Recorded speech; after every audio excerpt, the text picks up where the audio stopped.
এখানে শিব সাহিত্য আছে, শিবের নাভি থেকে পদ্ম উঠেছে, পদ্মের উপর মা দাঁড়িয়ে আছেন। নাহলে প্রমিনের সব শিরা উপশিরা মানবদের যেখানে যেটা ছিল, ডাক্তারবাবুরা সায়েন্সে এসে বলতেন যে না, এটা একটা মূর্তির মধ্যে বিশেষত্ব আছে, যে বৃদ্ধা আশ্রম বিনা পয়সায়, যেখানে যাদের নেওয়া হয়, যাদের ছেলে মেয়ে নাই তাদেরই নেওয়া হয়। 8টা থেকে 9টা টিকিট দেওয়া হয়। আচ্ছা। এবং শুধু এই দিনের না, রাতেরও টিকিট দেওয়া হয়। রাতে 5 টাকায় রুটি ডাল তরকারি বন্ধে দেওয়া হয়। আর সকালে কেউ বিয়ে হচ্ছে না ধরুন, আচ্ছা, এসছে প্রার্থনা করেছে, বিয়ে হলো, এবার তার টাকার জোগাড় নাই বা আটকে গেছে, এসে আবার কান্নাকাটি করছে, সেরকম ব্যক্তি এসছে, আমি পুষ্পটা নিয়ে যাও। নমস্কার, বাস ভাইবে আপনাদের স্বাগত। আপনাদের সাথে আমি রতন। আজকে আমরা রয়েছি পূর্ব বর্ধমানের কঙ্কালেশ্বরী তলা মন্দিরে, আর সঙ্গে রয়েছে এখানকার নবনীত বৃদ্ধাশ্রম। তার সম্বন্ধে জানবো এখানকার সেবায়েত শঙ্কর চক্রবর্তী মহাশয়ের মুখ থেকে।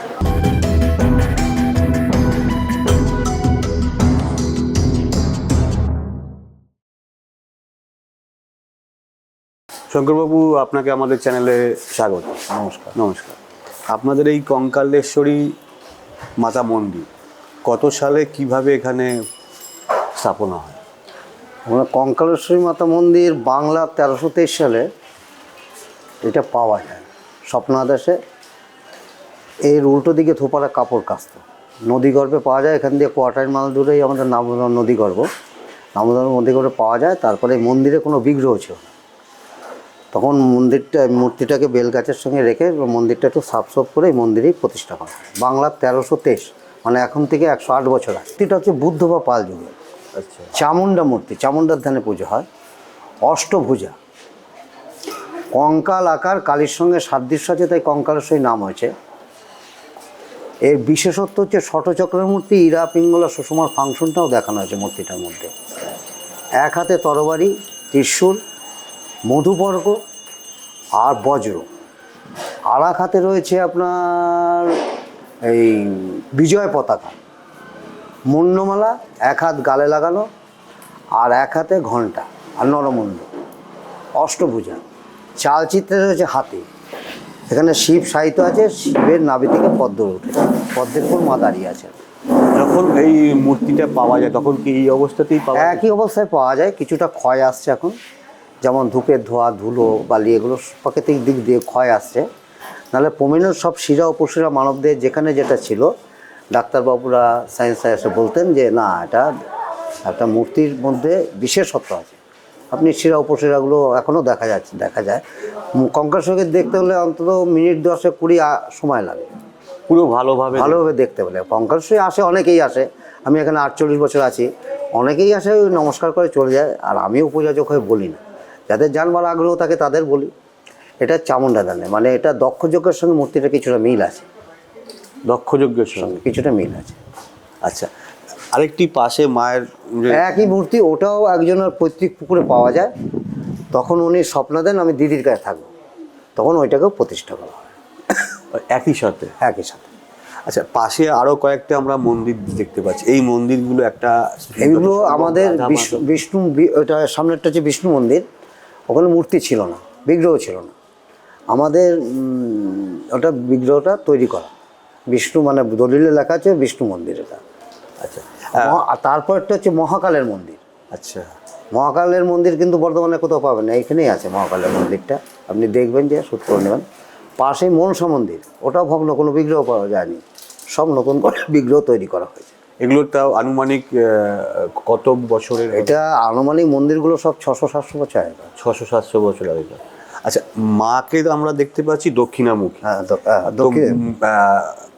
ম্যাক্সিমাম যে দক্ষিণামুখী কালীকে আমরা দেখতে পাই পঞ্চমুণ্ডের আসনে ওনাদের বাসা। এই মাও কি পঞ্চমুণ্ড না, আমি যে মহারাজা বলতেন যে আমরা এখানে যেখানে আমি পুজো করি, ওটা পঞ্চমুণ্ড আসন তলায় করা আছে, তলায় পঞ্চমুণ্ডের আসন।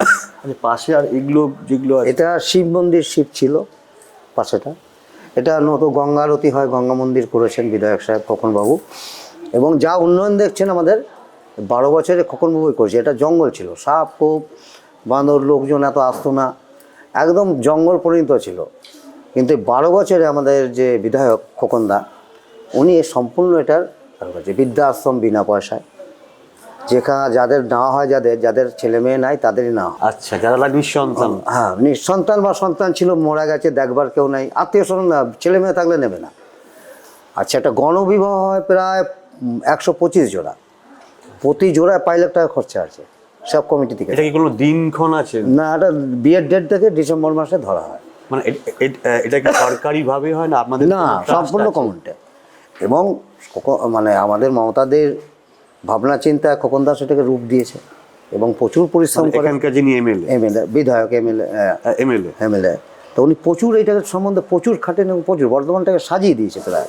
আচ্ছা, এই যে যা দেখছেন কিচ্ছু ছিল না, এবং প্রচুর জায়গা কেনা হয়েছে, মাত্র 8-10 বিঘে জায়গা ছিল, বাকি সব জায়গায় পুকুর ছিল, অন্য লোকের ছিল, এগুলো কিনে করা হয়েছে। মায়ের সম্বন্ধে আরো আপনি যদি কিছু একটু। মায়ের বলতে, মায়ের একটা অলৌকিকভাবে বলতে পারেন, মায়ের যা লাগে মা নিজে নিয়ে চলে আসে, হাজির করে। আচ্ছা, ধরুন চাল ডাল শেষ হয়ে গেছে, এক সময় দেখেছি কেউ এসে চাল ডাল দিয়ে গেল। আচ্ছা, আবার কেউ অপারেশন হচ্ছে ব্যাঙ্গালোরে, সে স্বপ্ন দেখছে এই মাকে কাছে পুজো দিতে, সে সেরকমভাবে পুজো দিতে আসে। এবং সাধুরা খুব আসে, সাধু সন্তরা, বেলুর মঠ, রামকৃষ্ণ, বড় বড় যে মিশনগুলো, তারা খুব আসে। এখানে কি আপনার দুর্গা পুজোর সময় কি কুমারী পুজোর প্রচলন? না, সেটা কুমারী, আমি নিজে, এটা কমিটির না, আমি নিজে এটা, আমি 108টা পদ দিয়ে ওই অষ্টমীর ধ্যানটা করি। অষ্টমের ধ্যান করেন? আচ্ছা। আর এখানে বাৎসরিক উৎসবটা বছরের কোন দিনে হয়? বাৎসরিক বলতে প্রতিষ্ঠাতা দিবস বা কোনো দিবস না, আমরা রামকৃষ্ণ প্রতিষ্ঠা করেছি, তার একটা হয় বছরে একবার, সারদামাকে প্রতিষ্ঠা, তার একটা হয়। এই কঙ্কালেশ্বরী প্রতি অমাবস্যায় প্রায় 1000-2 লোক খায়, হোমযজ্ঞ হয়। আপনার কালী পুজোর 1.5-2 লাখ লোক হয়, তারা প্রত্যেকে বসে প্রসাদ খেতে হবে, হাতে হাতে প্রসাদ নিতে পারবে। প্রথমে চিড়েভোগ ফলমূল দিয়ে আরম্ভ হয়, তার 1টা-1.5টার পরে হাতে হাতে আপনার বাটিতে করতে মায়ের ভোগ দেওয়া হয়। এবং একটা কুপন রাখা আছে, যেটা দিয়ে বাড়িতে যিনি প্রসাদ নিয়ে যেতে পারে সেটারও একটা ব্যবস্থা থাকে, আর সে না নিলেও বসে সে খেতে পারে। আচ্ছা, দর্শনার্থীরা যারা ধরুন দূর থেকে আসছে বা আপনার আশেপাশে যারা আছেন, তারা যদি এখানে ভোগ প্রসাদ খেতে চান, তার কি ব্যবস্থা করেছে? লোকালের জন্য 8টা থেকে 9টা টিকিট দেওয়া হয়। আচ্ছা, এবং শুধু এই দিনের না, রাতেরও টিকিট দেওয়া হয়। রাতে 5 টাকায় রুটি, ডাল, তরকারি বন্ধে দেওয়া হয়। আর সকালে? সকালে ডাল, আলু ভাজা, 2টো তরকারি বন্ধে দেওয়া হয়। তার মূল্য 10 টাকা, এবং একদিন পোলাও খাওয়ানো হয়, একদিন পোস্ত ভাত খাওয়ানো হয়। সেটা কি কোনো বার আছে? না, শনিবার আর রবিবারটা পোলাও, আর শনিবারটা হচ্ছে পোস্ত ভাত। একটা কথা জিজ্ঞেস করি, আমরা অনেক মায়ের মন্দিরে যাই যেখানে ভোগ বা অন্ন প্রসাদের দাম প্রায় 50 টাকা, কোথাও 100 টাকা। আপনারা 5 টাকা বা 10 টাকায় অন্ন প্রসাদ খাওয়া, এটা আমাদের এর কারণটা? এর বিধায়ক সাহেবের বলেছে যে মানে তার ওই হচ্ছে যে সবাই প্রসাদ খেতে পারে, যেন সবারই 50 টাকা দিয়ে খাওয়ার ক্ষমতা নেই, এবং অনেকে খেটাখাটনি করে কাজ করে আর কিছু খেতে পারে না, তখন মুড়ি ভিজিয়ে খেতে। রাত্রে তারা লেবার শ্রেণীর লোক আছে, তারা আসে, এবং ভালো লোকও আসে, তার শুধু তাদের লেবার বলে অপমান করতে চাইছি না, ভালো লোকও আসে এবং প্রসাদ খায়, তৃপ্তি পায়। আবার কোটিপতির লোক দুপুরবেলা এসেও প্রসাদ খায়, তৃপ্তি পায়। কিন্তু মূল্যটা 10 টাকা রাখা হয়েছে, বিনা পয়সায় কিন্তু করতে পারতেন উনি। কিন্তু কাউন্টিংটা আমাদের দরকার, যে 100 লোক না, 200 লোক না, 300 লোক। যেমন আগের রবিবার 2500-3000 লোক হয়, রবিবার প্রতি রবিবার তারা এখানে খান। হ্যাঁ, আপনার আরও শুধু আরেকটা, আমরা খাবার পৌঁছে দেয় এবং সম্পূর্ণ বিনামূল্যে, রাতের রুটি, দিনের বেলা ভাত, 50 জনকে পৌঁছে দেন। মানে এটা কোথায় দেন?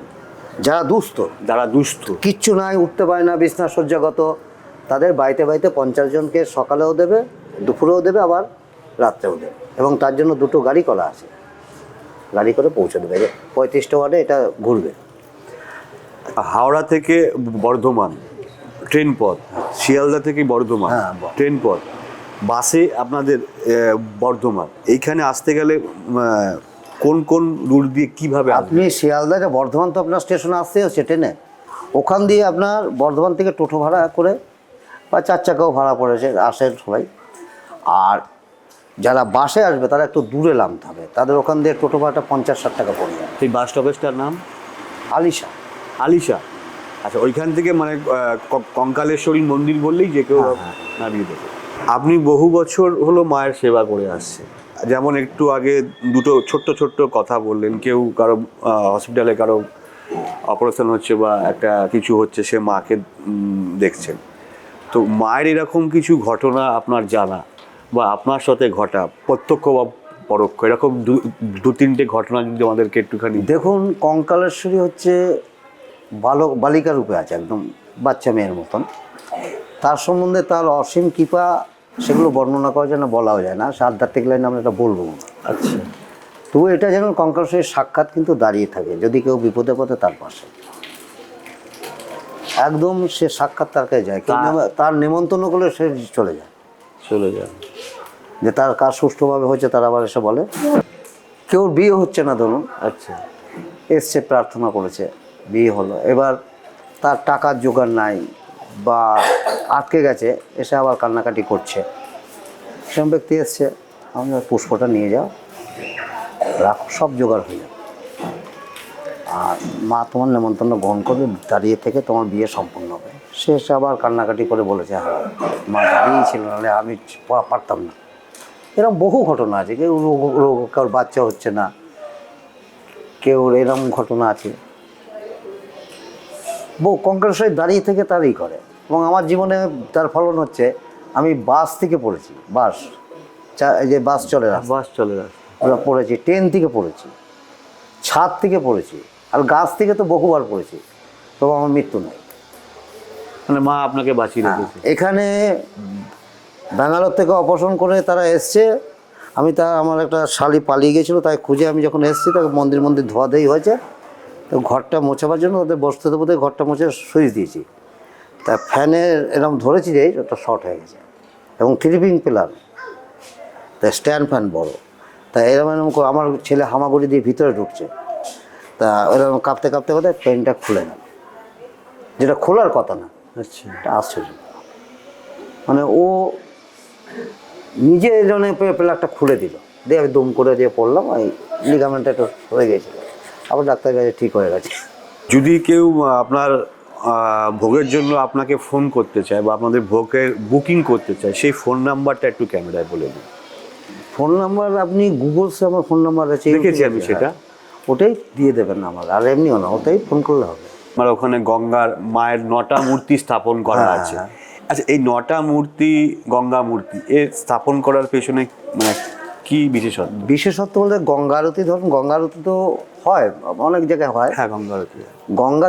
গঙ্গা হচ্ছে মেন, তার সখা থাকে সবাই, ব্রহ্মাণী আছে, সরস্বতী আছে, অপরাজিতা আছে, এরা সব দুর্গারই অংশ। মেন হচ্ছে মকর সংক্রান্তিতে যে অসুরকে বধ করেছিল, সেই মূর্তির পুজোটা গঙ্গা পুজো হচ্ছে, এবং এটা গঙ্গা আরতি হয় প্রতি রবিবারে। ভক্তরা আসেন, প্রচুর ভিড় হয়, এবং সেটা দেখতে হলে 6টার সময়, এখন শীতকাল তো 6টায়, গরমকাল হলে 7টা সাড়ে 7টায় আরম্ভ হয়। সময়ের সঙ্গে সঙ্গে টাইমটাকে আপনারা চেঞ্জ করে গঙ্গা আরতিতে। আমাদের পুজোটাও তাই, আমাদের পুজো ধরুন 7:30টায় হয় আরতি, এখানের আরতি, আবার এখন 5:30টায় আরম্ভ হচ্ছে, এরপরে 6টায় হবে, আস্তে আস্তে দিনটা বাড়ছে, আবার এই করতে 7:30 চলে যাবে। আচ্ছা, আপনাদের মন্দির সকালে কটায় খোলে? সকাল খোলে হচ্ছে 6টায়, পুজো 8:30 থেকে 1:30 2টো অবধি, আবার বিকেলে 4টে থেকে 7টা 8টা অবধি। তাহলে দুপুরে আপনারা মন্দির বন্ধ হয় কটা? বন্ধ হয় 1টা 1:30টায় বন্ধ করে। আর লোক থাকলে তখন নিরুপায় থাকতে হয়, 1:30 2টো 2:30 3টেও বাজে। আচ্ছা, কিন্তু মূর্তি দেখতে পাবেন, পর্দা পড়বে না, মার মুখ দেখা যাবে। আর মূর্তি পর্দা পড়বে রাত 9টার পরে। রাত 9টার পরে একদম মাকে স্বয়ং। নমস্কার। নমস্কার।